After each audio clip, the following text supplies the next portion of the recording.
कि भाई ये लिखा नहीं जा सकता, ये तो इस आदमी ने किया ही है। आप उनकी शान में क्या ही बोल दोगे जो किसी ने कभी ना बोला हो। क्या क्या चाहिए बॉलीवुड वालों, तुम्हें बनाओ ना बुरी फिल्में, तुम्हें किसने रोका है?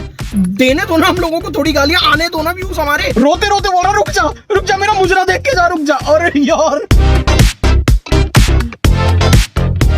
कर दी ना गड़बड़, बना दी ना अच्छी पिक्चर। अब जैसे पिछली बार बागी 4 पे बढ़िया व्यूज आए थे, इस पे कैसे आएंगे? क्या क्या चाहिए बॉलीवुड वालों, तुम्हें बनाओ ना बुरी फिल्में, तुम्हें किसने रोका है? देने दो ना हम लोगों को थोड़ी गालियां, आने दो ना व्यूज हमारे। बना दी अच्छी पिक्चर, बताओ क्या करूं अब। वेलकम टू गपशप विद माथुर एंड कश्यप, मैं हूं आपका अपना आलेख माथुर। आओ तुम्हें देता हूं जॉली LLB 3 का रिव्यू देता हूं तुम्हें।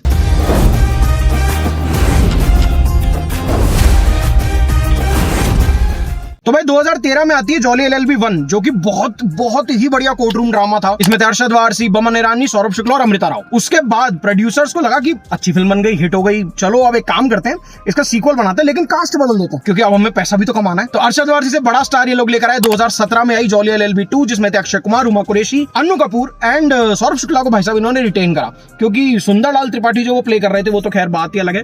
तो दोनों ही जो फिल्में थी बढ़िया थी, ऑल्दो मुझे पर्सनली फर्स्ट पार्ट बहुत पसंद है। सेकंड पार्ट में थोड़ा फ्लफ ज्यादा था, कंटेंट कम था, लेकिन सेकंड पार्ट भी बहुत बढ़िया था, स्पेशली जो क्लाइमेक्स था।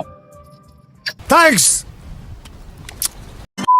अब ये फाइनली आफ्टर 8 लॉन्ग इयर्स इसका पार्ट 3 लेकर आए हैं। फिल्म का नाम है जॉली LLB 3 और इसमें इस बार इन्होंने बहुत ही बढ़िया एक चीज करी है कि दोनों जॉली को साथ में लिया है, यानी jolly 1 Arshad Warsi, jolly 2 Akshay Kumar and साथ में सुंदरलाल त्रिपाठी तो है ही भाई। तो बहुत ही अच्छे से एक कोशिश करी है इन्होंने इस यूनिवर्स को आगे ले जाने की। अब ये कोशिश सफल हुई है नहीं, इस पे बात कर लेते हैं। सबसे पहले शुरू करेंगे प्लॉट से। तो कहानी भाई साहब ऐसी है कि मेरठिया जॉली यानी अरशद वारसी यानी जगदीश त्यागी और कनपुरिया जॉली यानी कि अक्षय कुमार यानी जगदीश्वर मिश्रा, ये दोनों एक साथ अब दिल्ली के कोर्ट में बैठते हैं। और दिल्ली के कोर्ट में इनके जो है काफी कंफ्यूजन चलती रहती है क्योंकि जो एक जॉली के लिए आता है वो दूसरे जॉली के पास चला जाता है और सेम वेज वाइस वर्सा भी होता है। दोनों एक दूसरे से काफी परेशान है, दोनों को एक दूसरे से बड़ी कोफ्त आती है, गुस्सा आती है एक दूसरे पे। इस बीच इनके पास एक केस आता है, सीमा बिस्वास वो केस इनके पास लेकर आती है और उस केस के लिए दोनों आमने सामने आ जाते हैं। और उस केस के लिए जज कौन आते हैं? सुंदरलाल त्रिपाठी, हमारे सौरभ शुक्ला भाई साहब। अब उस केस में एक बहुत बड़ा कॉर्पोरेट यानी इंपीरियल ग्रुप ऑफ कंपनीज भी जुड़े हुए हैं, जिसमें गजराज राव जिसको हेड करते हैं। सामने एक और वकील तैयार खड़े हैं जो कि विक्रम है, जो कि प्ले कर रहे हैं राम कपूर। ये सब क्यों हो रहा है, इसके पीछे क्या फसाड है, जो हमारी सीमा बिस्वास जी है उनकी क्या बैक स्टोरी है, इसके ऊपर ये पूरी कहानी है भाई। जैसा हमने फर्स्ट और सेकंड पार्ट में भी देखा है, कंटेंट इनके पास बहुत बढ़िया होता है हर बार। फर्स्ट पार्ट में इनके पास वो हिट एंड रन केस था, सेकंड पार्ट में इनके पास फेक एनकाउंटर था। यहाँ पे इन्होंने इलीगल अतिक्रमण जो होता है जमीनों पे लोगों की, लोगों से छीन ली जाती है उनकी जमीनें, किसानों से खास करके, उसके ऊपर यहाँ पे इन्होंने एक कहानी लिखी है, एक कहानी बेस करी है। एंड माइंड यू भाई बहुत बढ़िया है कहानी। खास करके जो सबसे पहला पार्ट था उसमें ना कंटेंट काफी हैवी था, फ्लफ कम था। फ्लफ से मेरा मतलब है ज्यादा प्लॉट पॉइंट्स नहीं थे, ज्यादा कैरिकेचरिश कैरेक्टर्स नहीं थे, लेकिन पार्ट 2 में वहां पे ये चीजें थी। कंटेंट ऑल्दो उसमें भी बहुत अच्छा था, लेकिन फ्लफ थोड़ा ज्यादा था। यहाँ पे इन्होंने बहुत ही बढ़िया बैलेंस दे मारा भाई साहब इस पिक्चर में। जो बात फिल्म कहना चाह रही है, जो मैसेज फिल्म पहुंचाना चाह रही है आप तक, वो फिल्म पूरी तरह पहुंचाती है और हिट करता है आपको। जो फार्मर्स को लेकर उनका पूरा ये मैसेजिंग है कि भाई अगर आज खाना खा रहे हो ना तो दिल से एक बार किसानों को थैंक यू जरूर बोल देना। ये जो मैसेज है ना, ये मुझे बेहद पसंद आया भाई फिल्म में, ये बहुत ही बढ़िया। अब मैं कैरिकेचर वाली बात क्यों कर रहा हूँ यार, फर्स्ट पार्ट याद करो। जो जज का कैरेक्टर था, जो सौरभ शुक्ला जी प्ले करते हैं, वो ठीक है, हंसी मजाक अपनी जगह कर रहा है, डरा हुआ भी है, लेकिन जब बात आती है उस पे, उसकी इज्जत पे, तो भाई छोड़ता नहीं किसी को। वहीं पार्ट 2 याद करो, उसकी एंट्री हो रही है गुलाबो गाने पे नाचते हुए, वो बीच कोर्ट में डांस प्रैक्टिस की बातें कर रहा है, बेटी की शादी की बातें कर रहा है, तो वो थोड़ा ना कैरिकेचरिश सा हो गया था। बट पार्ट 3 में इन्होंने पूरा ध्यान रखा है कि कैरिकेचरिश जहां होना है, जहां कॉमेडी चाहिए वहां वो भी हो, लेकिन जहां पे सीरियस बिजनेस की बात हो रही है, जहां फिल्म बात कर रही है एक्चुअल चीजों की, एक्चुअल मुद्दों की, उसको पूरी सीरियसनेस के साथ दिखाया जाए। एंड इस बार इन्होंने खास करके जो मुद्दा भी उठाया कैपिटलिज्म का, कि कितना इजीली जो है आम आदमी को दबा दिया जा सकता है हमारे देश में, और एट द एंड उसके पास है क्या, उसके पास एक ही तो चीज है, कोर्ट, जस्टिस तो उसको वहीं मिलेगा ना। वो उसकी जो लड़ाई है वो मुझे बहुत पसंद है। कैपिटलिज्म पे बहुत जबरदस्त तंज कसती है भाई पिक्चर। ठीक है भाई, तो अब बात कर लेते हैं फिल्म की कास्ट की। अब देखो भाई, होगा जॉली नंबर 1 अरशद वारसी, हम तो भाई बड़े स्टार से शुरू करते हैं और हमें पता है बड़ा स्टार कौन है। तो भाई अक्षय कुमार ने आग लगा दी है इस फिल्म में अपनी कॉमेडी से। He was so bloody good in the whole film भाई, इतना जबरदस्त काम किया, स्पेशली कॉमेडी सीन्स में। आप समझ जाओगे देख के कि भाई ये लिखा नहीं जा सकता, ये तो इस आदमी ने किया ही है। एक हाथ मारूंगा 2 फीट और कम हो जाएगा। पूरी पिक्चर में अरशद वारसी को छोटू छोटू बोल रहा है और भाई सबसे एपिक रोते रोते बोल रहा है रुक जा मेरा मुजरा देख के जा, रुक जा। अरे यार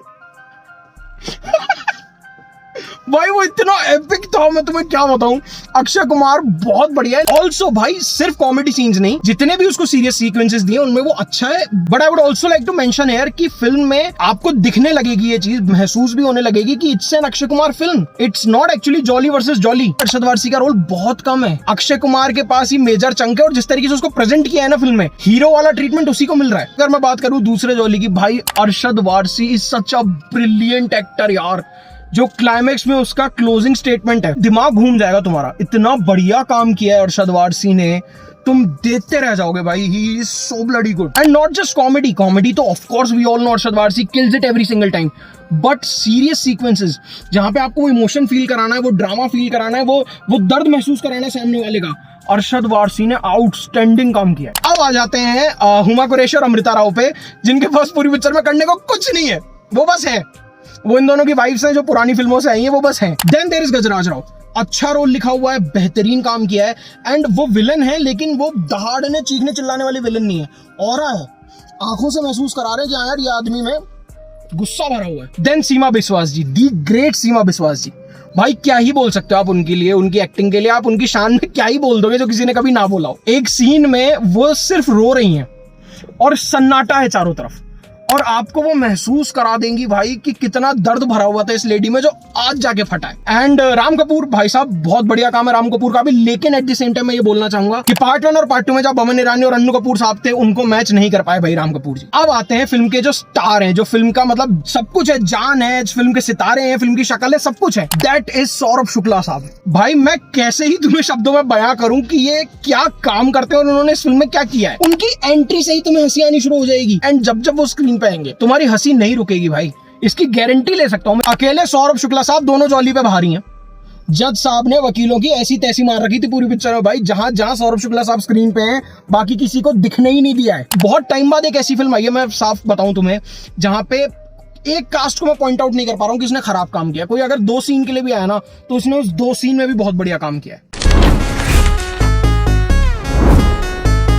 अब अगर मैं प्लसेस की बात करूं तो भाई मुझे बहुत अच्छी चीज लगी वो है फिल्म टेक्निकली बहुत साउंड है। फिल्म का कैमरा वर्क बहुत अच्छा है, कलर ग्रेडिंग एकदम परफेक्ट है। इस बार कलर ग्रेडिंग खास करके बहुत ही अच्छी लगी, खास करके कोर्ट रूम के अंदर भी वो बहुत नेचुरल लग रहा है कोर्ट रूम। दूसरा जो इन्होंने म्यूजिक नहीं रखा है, जो गाने फिल्म के आ रहे थे रिलीज होने से पहले, आई वाज लाइक भाई ये फिल्म की ऐसी तैसी मार देंगे, ये फिल्म का पेस तोड़ देंगे। अच्छा किया नहीं रखा, एक भी गाना नहीं है फिल्म में, इट्स जस्ट द बीजीएम, और बीजीएम बढ़िया है, फिल्म का मूड पूरे टाइम सेट करे रखता है, चाहे वो कॉमेडी सीक्वेंसेस हो चाहे ड्रामा हो। तीसरा भाई जो परफॉर्मेंसेस हैं, आप गलती निकाल ही नहीं सकते किसी के परफॉर्मेंसेस में, डायरेक्टर ने इतना बढ़िया काम कराया सबसे। एंड इसी से मैं आता हूं डायरेक्शन एंड स्क्रिप्टिंग पे। भाई फिल्म की राइटिंग इतनी सॉलिड है यार। एक्चुअली क्या है, ये फ्लफ सब ठीक है, कॉमेडी ठीक है, आपस की केमिस्ट्री ठीक है, लड़ाई झगड़े तुम में आपस में हो रहे हैं, मारा मारी गुत्थम गुत्था चल रही है, तुम अलग हो गए फिर तुम एक हो गए, सब हो गया, I am good with it, I am fine with it. लेकिन ये सब हो क्यों रहा है, वो जो बैक स्टोरी है, वो जो फ्लफ के अलावा जो पूरा नाटकबाजी है, ये सब चल क्यों रही है, वो मैं देखने में बहुत इंटरेस्टेड था, और उसको बहुत ही अच्छे से दिखाया इस पिक्चर में।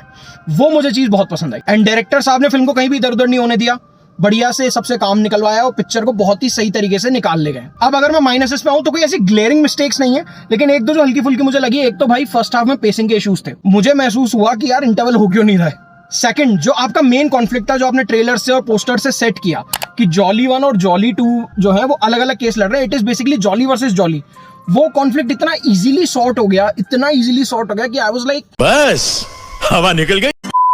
एंड तीसरा फिल्म का इंटरवल ब्लॉक, भाई मतलब मैं समझ गया इंटरवल ब्लॉक बड़ा करना होता है, इंपैक्ट देना होता है, लेकिन क्या था ये रेसिंग ट्रैक्स पे, F1 ट्रैक पे तुमने भाई घुमा दिए ऊंट। एक तो भाई धी पीट रखी है F1 ट्रैक्स की, वहां वॉर 2 में उसने मोटर बोट चला दी थी जूनियर एनटीआर ने, ये ऊंट गाड़ी लेकर आगे भगते हुए दोनों। अरे भाई सोचो उसका बेचारे ब्रैड पिट का भी F1 देके गए। लास्टली तुम्हें कहीं कहीं लग सकता है कि यार जो कोर्ट रूम ड्रामा है या जो कोर्ट रूम की प्रोसीडिंग्स हैं वो कुछ कुछ जगह पे कैरिकेचरिश हो रही हैं, वो मैं भी मानता हूं, लेकिन सिनेमैटिक लिबर्टी लेके भी अगर इंपैक्ट फिल्म का सही रहे, इंपैक्ट इंटैक्ट रहे फिल्म का, मजा आ रहा है देखने में उस चीज को, तो ठीक है ना यार। ठीक है, तो वर्डिक्ट की बात करूंगा तो भाई मैं तो इसको सॉलिड 4 स्टार्स देता हूं। It is a family film, film में एक चीज भी गलत नहीं है, डायलॉग बाजी बढ़िया है, कहानी अच्छी है, फलसफा अच्छा है, it is a very very good film. हाँ, फर्स्ट हाफ में थोड़े पेसिंग के इश्यूज हैं, लेकिन ग्लेरिंग नहीं है, आपको चुभती नहीं है फिल्म, बॉलीवुड वैसे ही कम अच्छी फिल्में बनाता है, फिर तुम मिस कर देते हो, फिर बाद में बोलते हो अच्छी फिल्में तो आ ही नहीं रही हैं। अबे आ रही है, जाके देखो, go and watch it now. And जाने से पहले वीडियो को लाइक कर जाओ, चैनल को कर जाओ सब्सक्राइब, वीडियो को शेयर कर देना, बढ़िया बढ़िया कमेंट छोड़ देना। देखो ये तो अच्छी फिल्म आ गई है, लेकिन इस साल में आगे और भी खराब फिल्में तो आने वाली है ना, तो वो तुम्हें कौन बताएगा, कौन अवगत कराएगा उन चीजों से? हम कराएंगे भाई, ये चैनल कराएगा। हमारी फिक्र मत करो, तुम तो बस एक काम कर दो, चैनल को कर दो सब्सक्राइब, और मिलते हैं आपसे बहुत जल्दी। जय श्री राम, वंदे मातरम।